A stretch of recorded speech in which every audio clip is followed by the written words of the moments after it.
Welcome to All About Capital Campaigns, a podcast that provides fuel for your nonprofit's growth.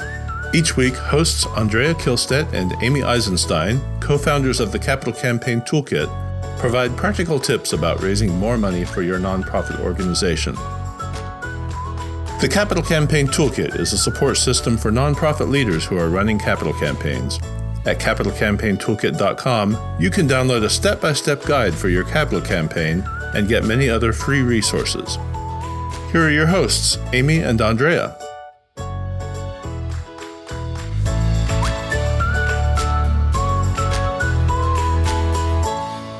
I am super excited that we have a very special guest today, Jeff Hensley. He is one of our fabulous Toolkit advisors.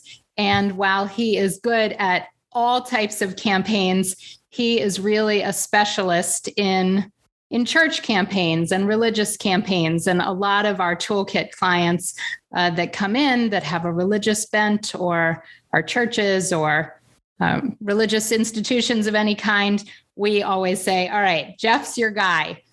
So we've invited Jeff here today to talk about not just church campaigns, so don't hang up if you're not with a religious organization, but really, what are the lessons learned from religious organizations that we can apply to all sorts of campaigns? Because honestly, we know that religious institutions really know where it's at in terms of fundraising, and they do a good job of fundraising. So there's a lot of lessons that we want to learn from those. So Jeff, feel free to introduce yourself a little bit more if you'd like, and then why don't you kick us off with some of your words of wisdom about lessons learned from church campaigns. Sure. Thank you. Well, good afternoon, everyone. It's a pleasure to be here with you. Thank you for that gracious introduction, Amy. I appreciate your kind words. It's my pleasure to work with Toolkit clients as an advisor. As Amy said, I do specialize in faith-based clients, whether those be nonprofits or churches. I'm working with a synagogue right now, so I work across faith traditions. I think some reflections on what makes a religiously oriented campaign unique and what we can learn from those campaigns across all campaigns. I think, as Amy said, religious organizations have a real distinct advantage because people of faith traditionally give more than people who don't have a faith tradition. That a lot of survey results over the years show that. Giving USA does a study of that on a routine basis. And why is that? Well, many faith traditions have a generosity tradition built into them. There's the tithing tradition, for example. There's the alms collecting traditions of the ancient world. So people of faith have been giving for a very long time, and they tend to be very generous. Now, the bad news for religious organizations is they're shrinking. Most of these organizations are getting smaller, and because of that, fewer people are giving. But that's, of course, a trend generally that we're seeing. Fewer people are giving, but the amount that they're giving is more and more generous. So one of the real learning curves and growth edges of religious organizations right now is how do we continue to grow our numbers so that we can keep that giving tradition alive. If you've been to a church recently or a synagogue, you can look out and see that they tend to be older in terms of their congregations. And that's also a concern, right? Because at some point, those people will be no longer with us. And so their children, their grandchildren, those traditions need to continue to be nurtured and encouraged. And Jeff, I just want to point out one quick thing. I think a few things you've already said can be applied across the board to nonprofits. It's true that lots of nonprofit donor bases are getting older. They're shrinking. And so this is exactly why we're having this conversation, because what is going on in the church world can be reflected in many of our organizations. And it's a major concern. Okay, keep going. Absolutely. I don't want to interrupt you too much. No, those are excellent observations. And so what are some strategies that we can apply to encouraging, say, multi-generational giving? The church or a synagogue, a house of faith, has an advantage that maybe the whole family comes. And so speaking more intentionally about giving, what that means, what impact it has on the congregation. I think we've moved beyond the generation of giving where you give just because of obligation. I think, the church still, or the religious body, needs to demonstrate how they're using their money. So transparency of budget is another really important trend. If you're not transparent with how you're spending the money, people aren't going to trust you with it. And that's a principle that can be applied to any organization, right, Amy? Absolutely. Doesn't necessarily have to be a faith-based organization. So I think that's another trend. Another struggle the church and religious bodies like this have is, do we have a comprehensive campaign where we make one ask of our congregation to support the mission and the capital, say, needs of the congregation, or do we do two asks? So that whole dilemma that we face in just about any campaign, how do we maintain annual giving at the same time that we raise capital funds for a capital campaign? And so there's some unique strategies we can talk about that churches and houses of faith use to try to encourage that kind of giving. At the toolkit, we've designed what's called a guided feasibility study, and I think it's actually a really interesting tool to think about using in a religious organization context. Churches in the maybe 20, 30 years ago would traditionally do a feasibility study before a capital campaign. But it was a little awkward because everybody knows everybody in a church, right? And we see each other maybe once a week, if not more. And so, it felt a little awkward talking to an anonymous kind of objective consultant about your faith giving when you just really like to talk to the minister or to the generosity coordinator or someone in the church community itself. So not doing a feasibility study, though, completely just going on faith, as it were, wasn't a great strategy either, right? God's going to do this any way God chooses, but we kind of need to know the intelligence about how to set goals properly. And God encourages us to use the best gifts and tools that we have to raise this money. So the guided feasibility study is, I think, a nice middle way between the two. So instead of hiring an external consultant, or instead of not doing it on your own, you work with a consultant to help you do the feasibility study. And I'm sure, Amy, we can talk a lot more about that. But I think it works really well in a church context because the conversation stays in-house then. Yeah, no, that's a good point. I just want to make sure that everybody's clear about what we're talking about, because guided feasibility study certainly is jargon, toolkit jargon. So what Jeff's talking about and referencing is that our model of preparing for a campaign is to train nonprofit leaders to go out and have meaningful strategic conversations with potential donors prior to a campaign. Now, traditionally, or what other consultants do, is that a consultant goes and talks to those donors as opposed to the leaders of your nonprofit. And Jeff's given a good example of why that doesn't work so well in houses of worship. And the reality is that we've found that the outside stranger consultant often doesn't work in lots of nonprofits, that donors prefer, in fact, to talk to the leaders of the organization, whether it's the priest or the pastor or the rabbi or the executive director or the board chair, but really having a meaningful strategic conversation with someone who's in-house and planning the campaign has been more meaningful. Let me circle back. I want us to think just for a minute about why houses of worship, religious organizations in particular, are so successful at raising money, and see what lessons learned we might extract for everybody else tuning in today. So, churches historically have raised more money than other types of nonprofits. And like you said, it's shrinking to some degree, but certainly they lead the pack. And I always think about this idea that they ask every single week. right? In the form of some sort of tithing, right? And we want to get away from this idea of guilt or obligation, but I want to focus on the idea that they ask, right? So many nonprofit leaders are afraid to ask. They don't want to ask more than once a year. They don't want to outright ask or ask for a specific amount.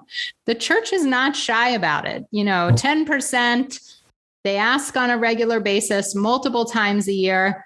And I think that there's an important lesson there, hopefully somewhere, for other nonprofit leaders to really think about, what is the church doing, or what have they done? Guilt aside, right? God and guilt aside. We want to make giving feel good, but what lessons can we transfer? Can you think of others, or do you want to expand on that? No, let me expand on that a little bit. Yeah, it's absolutely true that within a house of faith, our house of worship, there's a certain comfort level with asking. I think because we do it, we practice it. And that's one of the roles that we have as advisors, right? In working with our clients, is to practice asking. And that practice of asking, raises your comfort level in doing it. It's anecdotal evidence to me, but I think it's true. I meet more gift officers and major giving officers who come from a religious background, even if they don't work in a religious context, or even if they're no longer particularly religious. They learned at an early age that giving was a part of our responsibility as human beings, much less people of faith. And so that comfort level in asking, none of us are ever completely and utterly comfortable doing it. I think we deceive ourselves if we think that, but there are degrees of that comfort level. I think people of faith, or people who've grown up in those traditions, really understand that well, and so don't have the same kind of fears or uncomfortableness of asking that perhaps people not in those traditions. So why do you ask repeatedly? Well, if the motivation to give is not out of any sense of duty or obligation, but out of a sense of gratitude for what you've been given by that organization, and whether you think of that as salvation or community or support or comfort, whatever you think of that gift being to you, there's a sense really of, I need to give back out of gratitude for what I've received. And so in my own tradition, the Episcopal tradition, the offering is taken right before the Eucharist, which is God's gift to us of his Son, of salvation. So there's a sense that we give our gifts to God in exchange for, out of gratitude for God's gifts for us and to us. So there's a real sense of gratitude being the motivation for giving, as opposed to obligation and guilt. And I think that's a much more constructive way of looking at it. And how is that transferable to non-faith-based traditions? Well, think about your organization as giving a service to its community, and making that very clear and communicating that and inviting people to participate in that. That's really a key to religious giving, right? They're all volunteers. There's no giver to a church that's also not a volunteer in that church. So when you invite them to participate in the giving of that organization, they really feel an attitude of gratitude to give back to that organization, because they see the impact of what goes on there. They experience it firsthand. So I think that's a real lesson that we can take from religious organizations, is to involve your givers in the act of the organization. And by doing that, they get deeper and deeper involved and committed to it. I think that's such a good point. And as you were talking about giving out of gratitude, I was sort of trying to list out all the organizations that I could think of that would apply.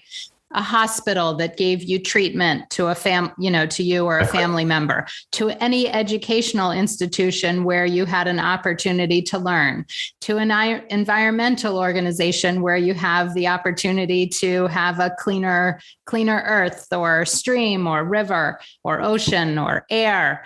The list goes on and on, honestly, to arts organizations to animal welfare to social service agencies. I mean, it is across the board about giving back because the organizations that you serve are doing good either for you personally or for the community at large. And I think that the more we can build that sense of generosity and gratitude, and not fundraise from a place of obligation or guilt, I think that is seriously problematic.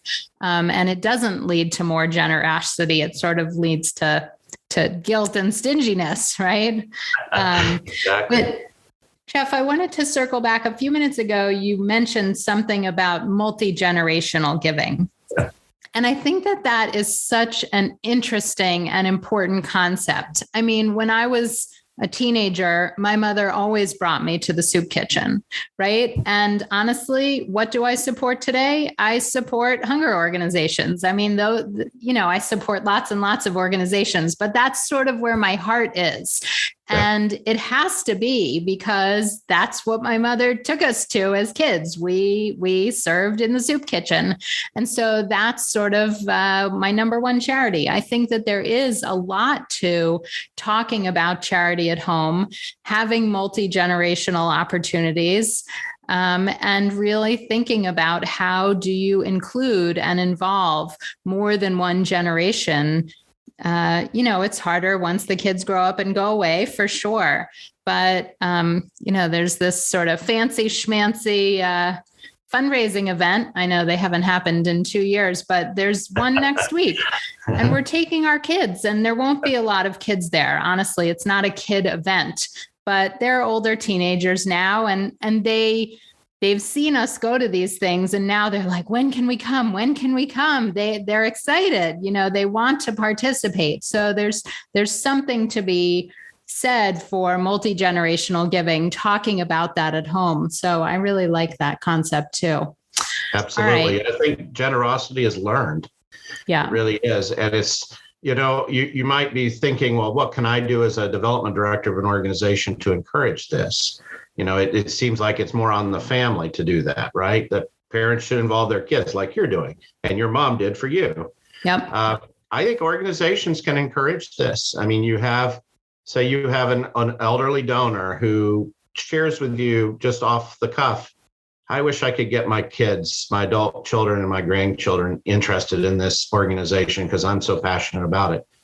That's an open door invitation for you to say, let's figure out some event where we can invite them all to see this organization, to see how much joy you derive from it.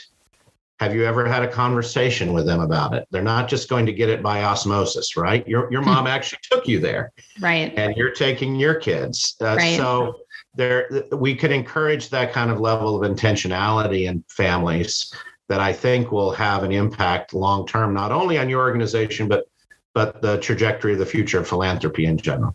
Yeah, I think that's right. All right, let's do some final thoughts. Any other thoughts on campaigns specifically that you're seeing, trends that might be applied to other organizations? I think the other thing that I would say that religious bodies, houses of worship do really well is providing a kind of an event or in the Christian tradition, we'd call it a liturgy around giving. So the offering is a passing of the plate, or it's a bringing up to the front your gift. How can we think about ritualizing giving in organizations? I think it's kind of an interesting question. I worked with a Habitat for Humanity years ago, a broadly faith-based organization, but not explicitly faith-based as others might be, and they were building a house, and what they did was at an event, everyone was given a small brick. And if you gave to the event that night, gave to the house building, you could bring your brick up and start to build a wall in the front of the auditorium.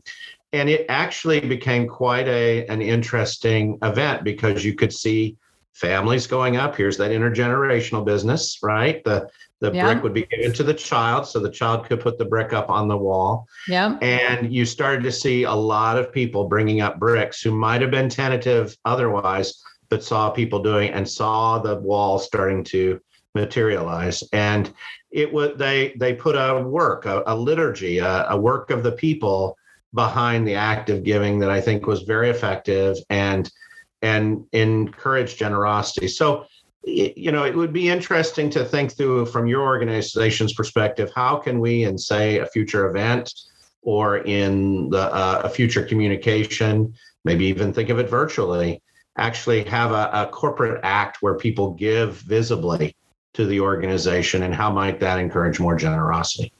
I love that, leaving everybody with such a visual of how that might look figuratively, literally. So that's great. Jeff, thank you so much for joining me today. What a wonderful conversation we had. All right, everybody, we'll see you next week. Thanks for joining us.